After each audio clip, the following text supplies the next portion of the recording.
Greetings, my fellow freedom lovers and sovereign thinkers. Thank you for tuning in to LO3 Podcast. My name is Craig, transmitting from the beautiful swampy Mango, South Florida, and today's date is Friday, January 15th, 2021. Believe it or not, it's my 1200th episode. I haven't really been keeping too much count. I realized this from my last show, and I'm like, wow. Time flies, huh? But, of course, everything's still up in the air. Looks like Project Veritas' team put one person in jail for election fraud or ballot ballot harboring or harboring ballots. And, of course, exposing Jack Dorsey. They're going to be shutting down more people, which many of us knew long time ago. A while back before, President Trump got censored or shadow banned. Mike Adams, David Icke, Alex Jones, and many of the health food, natural health remedy sites like on Facebook, they got purged as well. It goes on and on and on. Even if I realize, even there's some episodes on YouTube have been deleted as well. But I'm not too shocked, so that's why I'm not going to go bent out of shape. That's very, it's interesting what's going on. Of course, you have, going on with the government. Looks like Merkel may be stepping down. Italy's on a possible economic collapse. Of course, a lot of you heard about the mafia trials, 350 plus defendants in Italy. A lot of exciting time to be alive, and you hear about the do's and don'ts. Biden's going to be sworn in, he may not. President Trump hasn't conceded, and of course the crappy, half-ass, fast-tracking impeachment, which even Congressman Ted Deutsch violated based on his rhetoric. He's witch hunt him completely. And I'm no Trump lover by any means. Just say he's guilty, he's responsible, guilty to proven innocent. Well, you know what?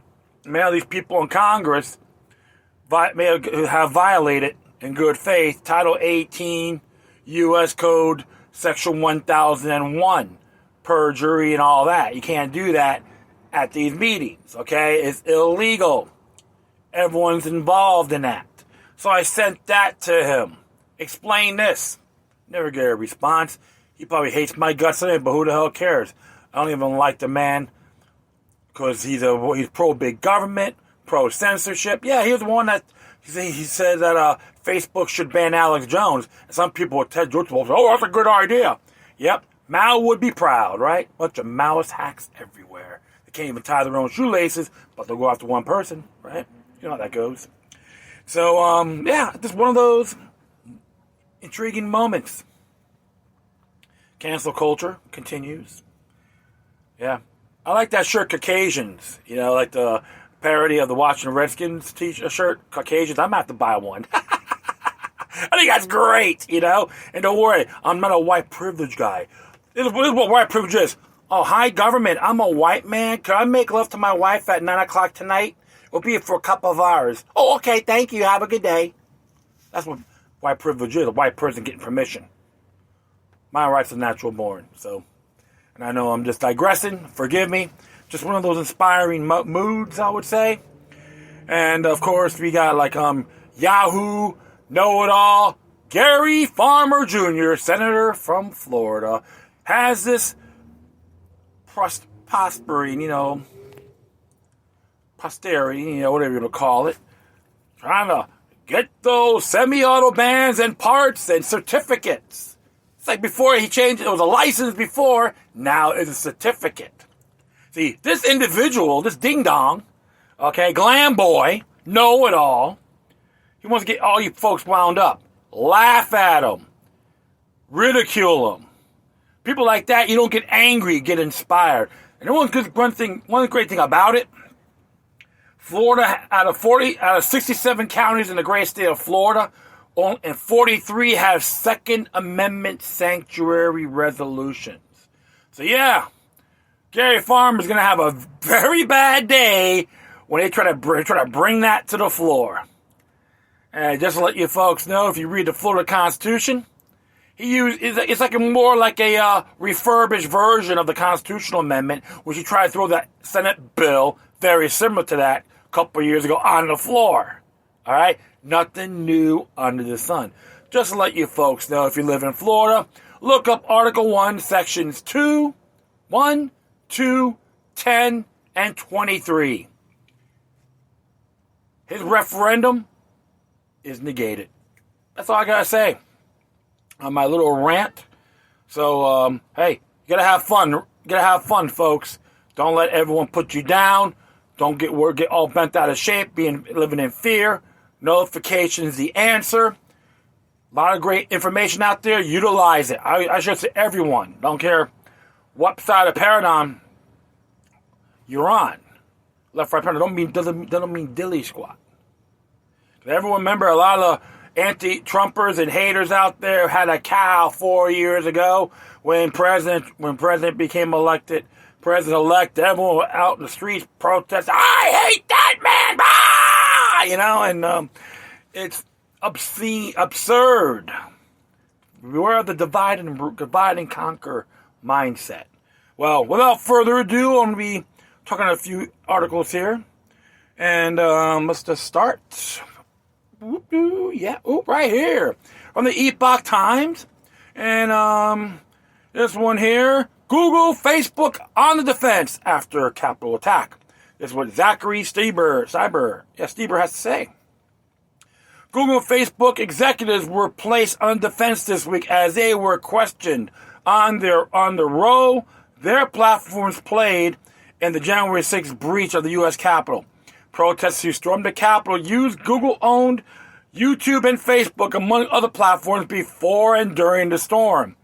Pressed on whether Alphabet, Google's parent company, missed the extent of the danger, Alpha and Google CEO Sundar Pichai said this week that the company had been worried about the possibility of a real-world harm and incitement of violence.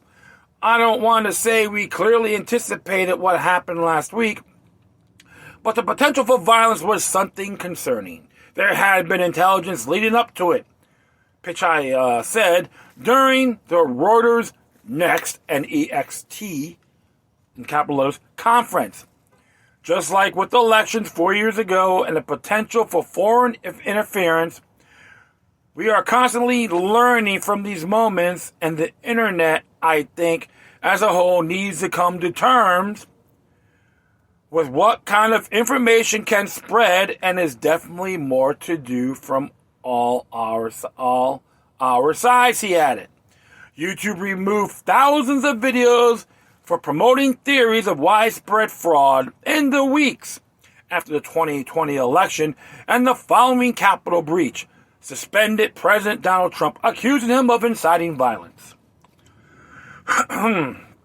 Google removed Parler, a Twitter competitor, from its online store for alleged failure to properly moderate the platform. We're going to tell you how to run your site, because we know better than you. That's me being sarcastic. Posts were also made on Twitter and Facebook about the protests in Washington. At one point, "Hang Mike Pence," a reference to killing the vice president, was trending on Twitter. Gab, another rival, halfingly joking, called for Facebook and Twitter be banned from online stores, noting stories about organization of the Capitol breach taking place on Twitter and organization of the January 6th protests on Facebook. The account of at least one man charged in the breach remained live on Twitter on Friday.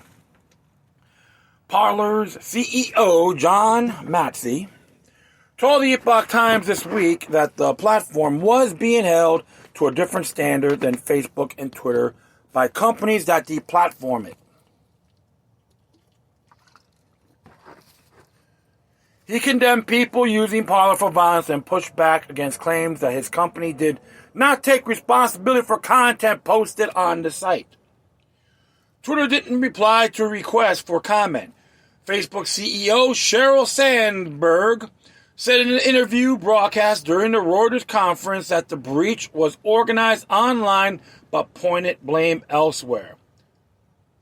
We know this was organized online. We know that we again took down QAnon, Proud Boys, Stop the Steal, anything that was talking about possible violence last week. And it didn't work, right? Our enforcement's never perfect. Our enforcement's never perfect, so I'm sure that there's still things on Facebook. I think these events were largely organized on platforms that don't have our abilities to stop hate and don't have our standards and don't have our transparency, she said. Look, admit it. The DC siege was an inside job. Okay? The insurrection happened internally, not by Trump. Please. Facebook announced Monday that it was removing all content that contains the phrase, "Stop the Steal," ahead of the President-elect Joe Biden's inauguration day on January 20th. A Facebook spokeswoman told reporters on Twitter that Sheryl began noting these events were organized online, including on our platform, with the clear suggestion we have a role. She was making the point, which was been made by many journalists and academics, that our crackdowns on QAnon, militia, and hate groups has meant large amounts of activity has migrated to other platforms with fewer rules and enforcement, the spokeswoman added. Jack Phillips contributed to this report. Well, you know what? Sometimes you can do all the shadow banning, blocking, all you want. But people find a way of getting it done. So, this is why I get a big kick out of this. Because I remember the time when they blamed Facebook for the shooting what happened in New Zealand. They all went after Facebook and this and that, and nothing new. People are going to find a way of getting things done. That's just how it is. You got some individuals out there not too bright. Oh, look, I mugged this guy, huh? And they get the, oh, what happened? What do you mean? Hey, you going to shoot your mouth? Expect the consequences. But this is funny, so So who are they going to blame this time? Well, blaming this person, that group, this group. Let's have a witch hunting fest because we are the technocrats. We're going to run the world whether you like it or not. That's their attitude. And don't worry, more social media sites are popping out of the woodworks. I can't even get all of them. So, hey, you can say whatever you want, but it's always gonna be a backlash. So, hey, you know what? Too bad. Deal with it. And you know what? One more thing. They can't even take it. For proof, one thing. They can't even handle it themselves. When you got everyone out there like cockroaches, you can't kill us all. That's how I look at it. So, let's see what's here next. The NRA, yes. The NRA, National Rifle Association, files bankruptcy, citing New York politics. It's from the Bloomberg. Let's see how accurate this thing is. But, you know, by Jeremy Hill and David Varicos. Varicos, excuse me. The National Rifle Association of America filed for Chapter 11 bankruptcy on Friday with plans to regroup in Texas, sign opposition in New York. The group intends to restructure and reincorporate, according to a statement on its website. The gun rights group said the filing it will help it exit what it believes is a corrupt political and regulatory environment in New York. According to the statement, this move will enable long-term, sustainable growth and ensure the NRA's continued success as a nation's leading advocate for constitutional freedom, free from the toxic political environment of New York, the NRA said. Chapter 2 bankruptcy allows entities to continue operating while working on a plan to repay creditors. The petition listed assets and liabilities as much as $500 million each. The organization has been beset by complaints over lavish spending and internal battles. It had its battle a lawsuit by New York Attorney General Letitia James to dissolve the New York-based organization. She accused the NRA leader, Wayne LaPierre, and 3 others of fleecing it. Washington, D.C. Attorney General Carl Rancy filed a separate lawsuit against the NRA's charitable arm, accusing it of misusing donor funds. Yeah, don't worry. Government is real good at that, so they just hate competition, do they? The NRA counter-sued James in a federal court, accusing her of violating his First Amendment rights. The organization also accused her of weaponizing her regulatory and legal power under the guise of protecting state residents. For years, the NRA has received millions of dollars annually from the NRA Foundation, whose donors get a tax deduction. But the COVID-19 pandemic has disrupted the grassroots fundraiser that have been so successful. The plan can be summed up quite simply. We are dumping New York. We're pursuing plans to reincorporate the NRA in Texas. LaPierre, in the NRA's chief executive, wrote in a letter on the organization's website, citing costly, distracting, and unprincipled attacks by politicians. So there's a link there about files for Chapter 11 bankruptcy. You can see it for yourselves. And I'll be very frank. I'm critical of the National Rifle Association on multiple things. And some people believe Wayne LaPierre should step down. And the members, anyone who's an NRA member, need to know their bylaws. And make sure the executive board, your constitutional officers, all right, better go by them. Honor the bylaws. Period. Members are like, you're the boss, not Wayne LaPierre. Or the executive board they have there. General board. Doesn't matter what it is. I haven't, be honest, I stopped being an NRA member like 12 years ago.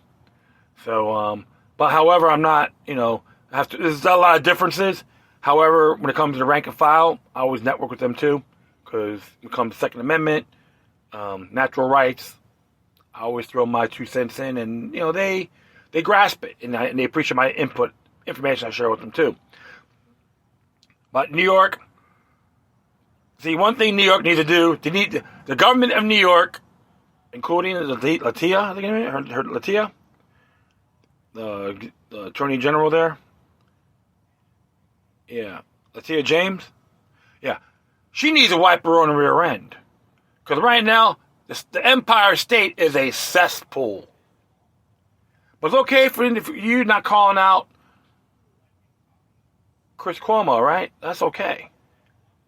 That guy's one dirty individual. Very corrupt. But that's okay. That's exceptional. You need to go by your oath under your own state constitution before harassing everybody else. One thing I know, like I said, there's some claims about lavishing and luxuries and all that. And that's considered misappropriation of funds, allegedly. Everyone does it. Unions do it and all that. There's a lot of cases like that. I'm not attacking everyone as a whole. But you're going to have those little not provocateurs, but grantors. They take things for granted. With that and they think everything's luxurious by using other people's money. That's wrong too. So, like I always recommend, if you're gonna support the NRA, get those bylaws, buy a whole stack, share it with your other members, have little caucuses and write little and have like a petition. What should be done under such and such articles, and send it to them. Hit them all. Then you get them thinking. If you all do that, the NRA can be a lot stronger. No more compromises. When it comes to your right to keep and bear arms, your natural rights, there's no compromises. You destroy anything that's considered tyrannical. And here's the thing about gun control.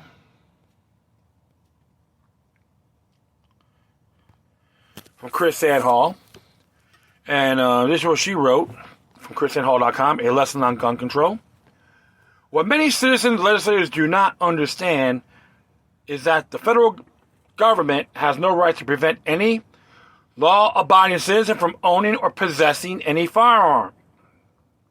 The entire argument for gun control is built upon a false premise.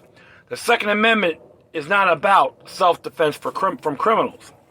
As unpleasant it might be for this modern society to say out loud, historically and constitutionally speaking, the right to keep and bear arms has always been a right to protect yourself from those in power who want to enslave you.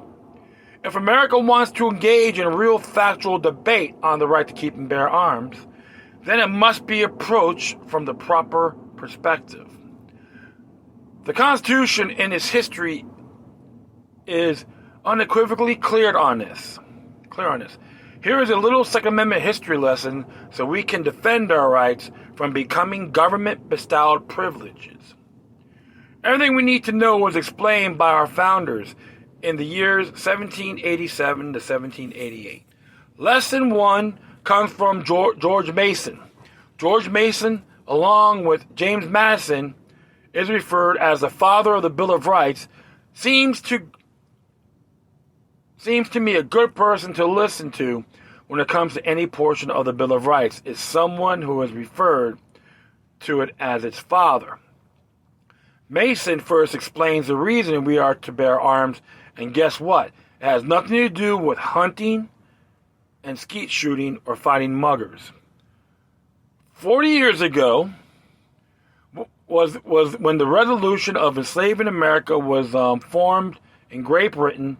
The British Parliament was advised by an artful man, Sir William Keith, who was a governor of Pennsylvania, to disarm the people, that it was the best and most effectual way to enslave them, but that they should not do it openly, but weaken them, and let them sink gradually by totally disusing and neglecting the militia. Here, Mr. Mason quoted sundry passages to this effect. Why should we not provide against the danger of having our militia, our real and natural strength, destroyed? The general government ought, at the same time, to have some such power, but we need not to give them to abolish our militia. George Mason, Virginia Ratifying Convention, June 14, 1788. In the words of the Father, we bear arms to keep from becoming enslaved by the federal government. But Mr. Mason doesn't end this lesson there. He continues by making sure we know who the militia is, and this is contrary to what most politicians profess. Mr. Chairman, a worthy member has asked, who are the militia? If they be not the people of this country, and we are not to be protected them from the fate of the Germans, Prussians, etc., by our representation. That's a question. I ask, who are the militia? They consist now of the whole people, except a few public officers. But I cannot say who will be the militia of the future day. If that paper on the table gets no alteration, the militia of the future day may not consist of all classes, high and low, and rich and poor. That's what Mason wrote in June 16, 1788. So Mason explains, we the people are the militia who bear arms to keep from being enslaved by the federal government and to protect ourselves from the tyranny of our representatives, whose dereliction leads us to suffer the same fate of foreign nations. Lesson 2 comes from the great patriot Noah Webster, speaking on the threat of an overpowering central government. He further explains with great clarity the reason our fathers intended the entire citizenry be armed. Another source of power in government is a military force, but this, to be efficient, must be superior to any force that exists among the people, or which they can command, for otherwise this force would be annihilated. on the first exercise of acts of oppression. Before a standing army can rule, the people must be disarmed, as they are in almost every kingdom in Europe.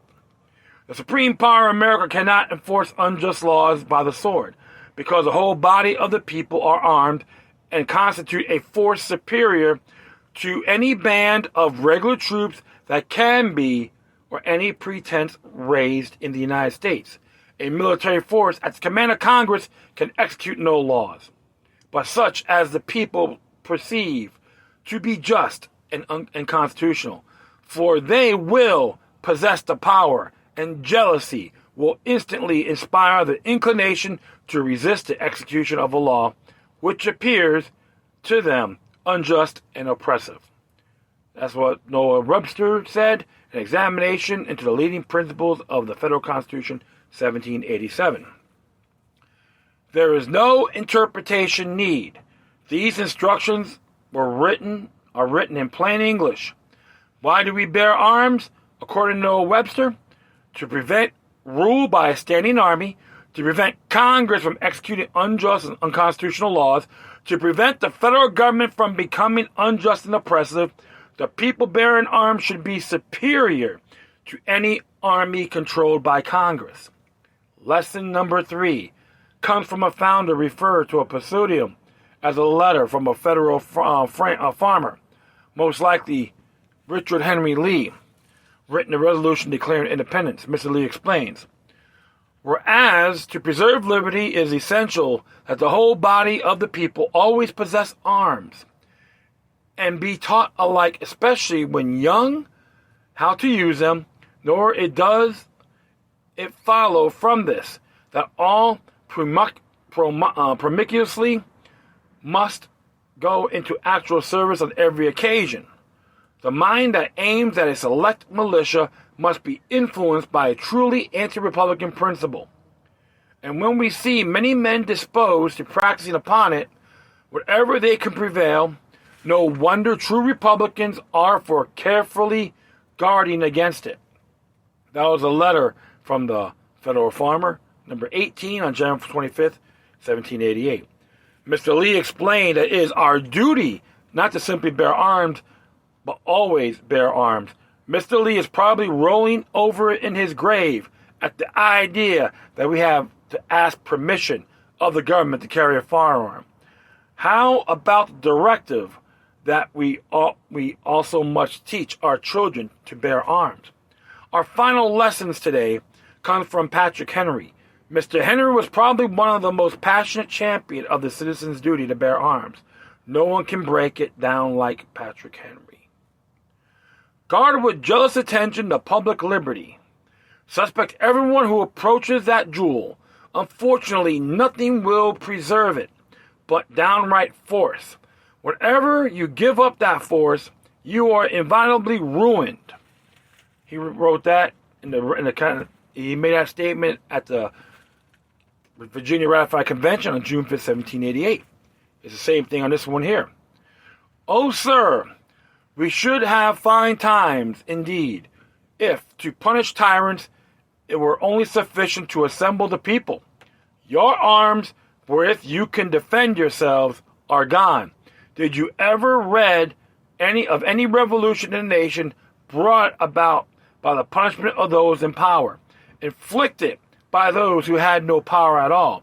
You read a riot act in a country which is called one of the freest in the world, where the few neighbors cannot assemble without the risk of being shot by hired soldiery. The engines of despotism. We may see such an act in America. Well, there you have it. A historical and truthful education on your right to keep and bear arms. The education is easy to find and easy to read. Why are politicians and media talking heads bent on decimating miseducation and lies? Perhaps they repeat the lies because they intend on disarming the people. Because they know, as our founders did, that an armed citizenry is a last line defense against absolute tyranny. A proper debate on one's right to keep and bear arms is not one that is framed in the terms of whether you can feel safe from wicked and depraved people full of hate and malice. We who want to hurt you, you will never feel safe from those people, and those people will not cease to exist just because you're not allowed to legally own a gun. Why? Because those people do not care about laws, and they will always find a way to hurt and destroy with or without gun laws. If society is honest and historically accurate, the only question that has any relevance of the gun control debate is, do you trust those in government now and forever in the future not to take your life, liberty, or property through the force of government? If the answer to a question is no, the gun control debate is over. He's absolutely correct. Good little history lesson there, folks. Even way back when, they know it's been a dangerous world. This day and age, we gotta make changes. It's completely irrelevant. Unacceptable. Certain laws in the books, rather than undefected, didn't help prevent the whole ordeal, the murdering rampage that occurred at Stoneman Douglas High School, Parkland. Right in the northern county west of me, okay? Northern part of Broward County. That didn't save anybody. That meant it affected law, not just a federal, but state law. Yeah, you can look up Florida Statute 793.065. It didn't help them. It didn't help them at all. That's what I find disturbing. We need tougher laws, but it's going to be enacted for every single one? No. It's okay for government to screw up, but if you do, they want to throw the book at you. This is why you hear all these pathetic movements and these bobblehead politicians. I can tell them this. If you're going to take away or jeopardize our natural rights,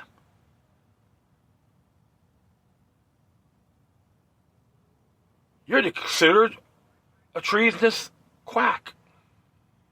That's all it is. Even the state constitution as well. We got certain inalienable rights. Natural rights are considered inalienable. All right? Even some of the states don't have the right to keep and bear arms in their own constitution. But if you look up enumeration rights, bingo, checkmate, it's done. It's not that hard, folks. All you got to do is think, look at things, examine. This is a natural right like everything else. If you don't like it, pack your crap and leave. Go contaminate space somewhere else. We're not friends. I'm not afraid to call out these clowns. I laugh at them every time. A lot of them hate me on Facebook anyway because they know the truth hurts. So, always prepare. Never trust the government. I'll do one more here.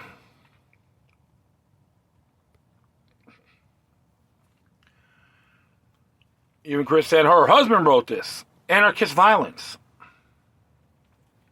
What JC has to say. The anarchist movement has a long history and encompasses a wide range of movements from the labor movement to the free love movement, from the anarcho-communism to Rothbardian economics. Anarchist theory is not inherently violent, but there is a violent faction which is revealing itself once again in America. As the violent wing gets exposed, anarchists of all stripes will rise to defend their particular branch of the family tree while largely ignoring their violent cousins, the revolutionary anarchists. Some perhaps are only familiar with the peaceful form of anarchy, extolling the virtues of harmonious existence in communes and mutual aid of societies. There are even anarcho-pacifist and Christian anarchist movements, free love anarchists and free education anarchists. Regardless of the opinion, an intellectual side with this laudable and legitimate theories of mutual aid and self-determination, there has been a consistent wing of anarchism that embraces revolutionary violence as the primary tool of change. These are the individuals, the revolutionary anarchists who seek to plunge America into chaos. Anarchism is not widely understood by Americans today. Even less understood is the historical divergence of individualist anarchists and collectivist anarchists after the failure of Robert Owen's New Harmony Commune.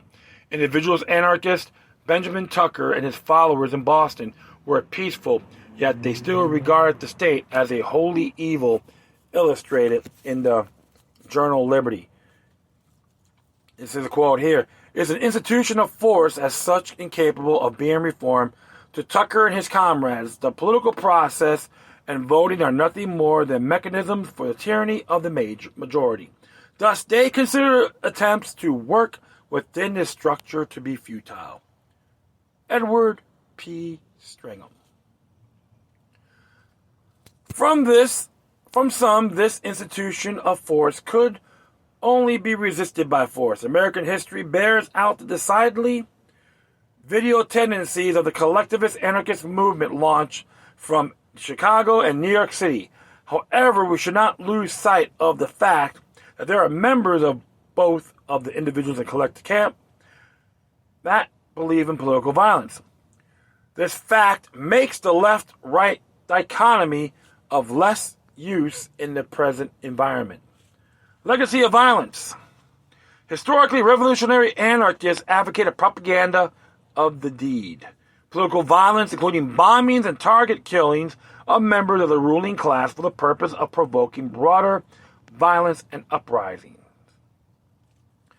There's a quote here. "We preach not only action in and for itself, but also action as propaganda." Johann Most. Another part of their methodology is expropriation. Expropriation means robbing, burglarizing people and businesses seen as part of the ruling class or benefiting from their evil system.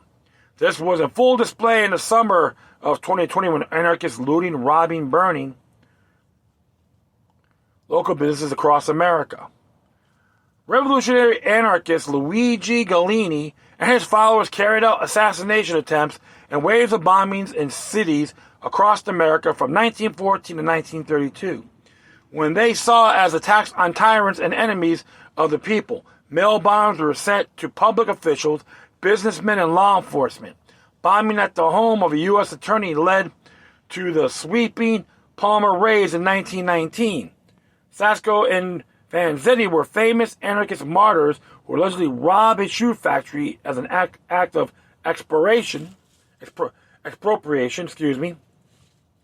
anger at the anarchists stoked a fervor that led to their execution for the robbery.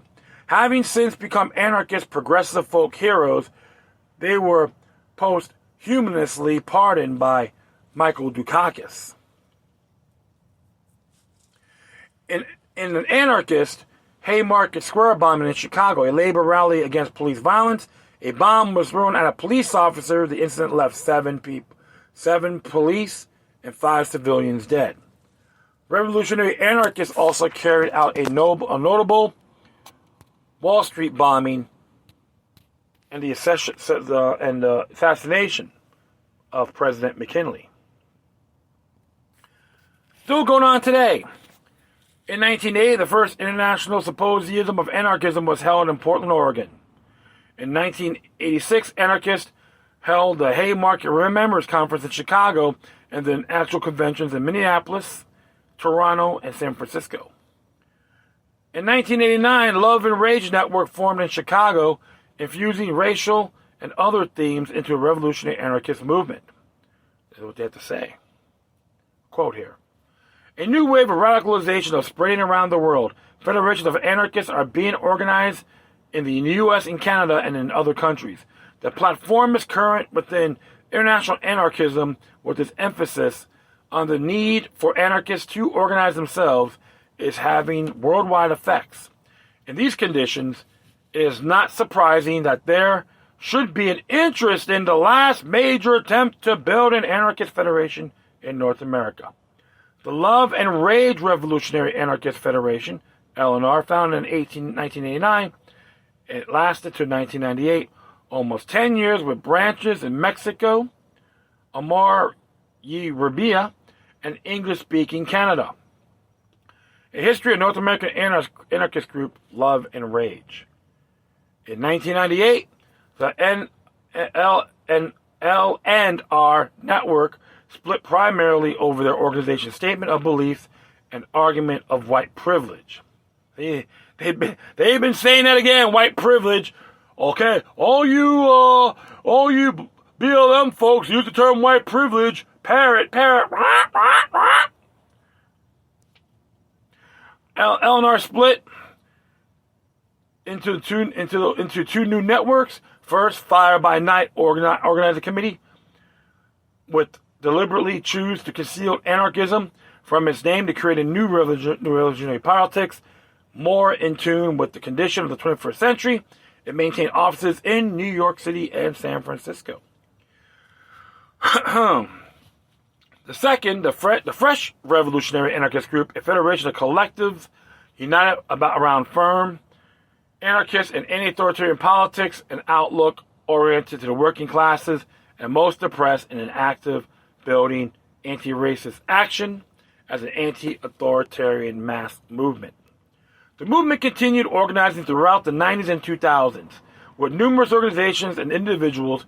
David Graeber, Crime Tink, Black Rose Anarchist Federation, Atlantic Anarchist Circle,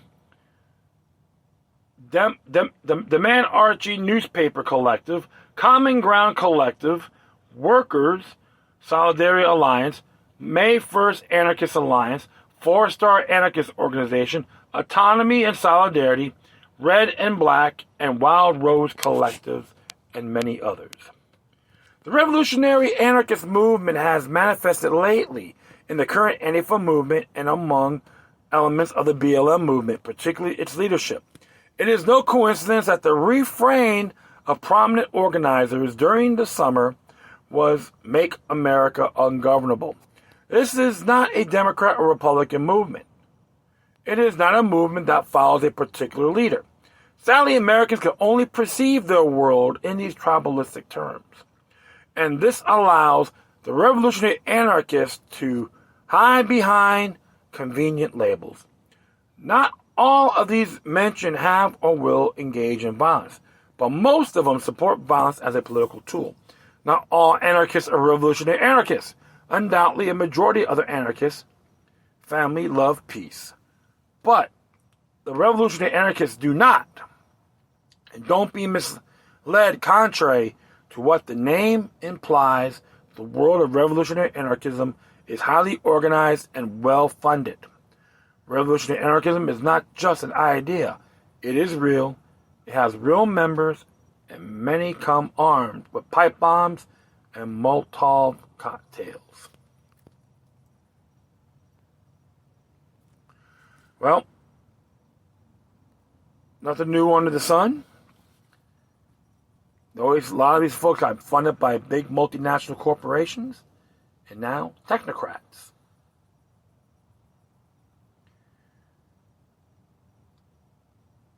It's interesting because my activism, I network with a lot of people. But I know many of them I could really care less about. I don't have to say any names.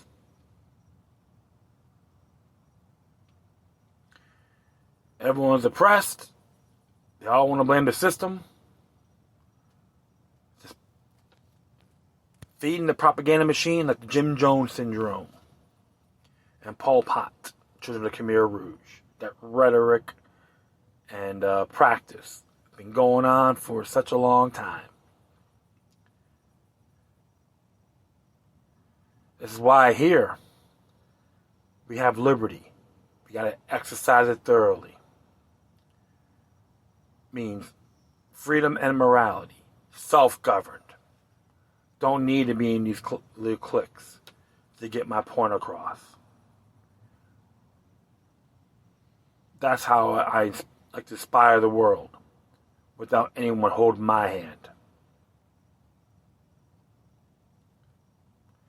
Everyone should do the same thing.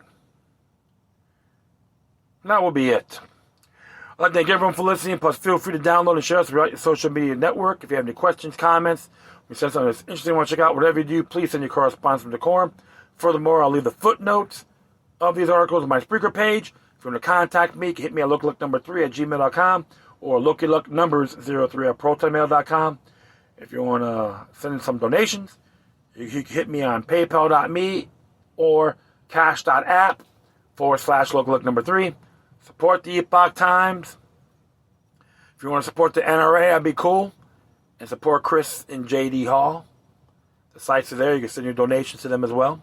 Tell them Look the Third sent you. All right. Once again, thank you for your time. Plus, always remember that demoniac resistance is healthy for the soul and can liberate humanity. Till next time, take care of yourselves. Keep on spreading love. And may your guardian spirits be with you.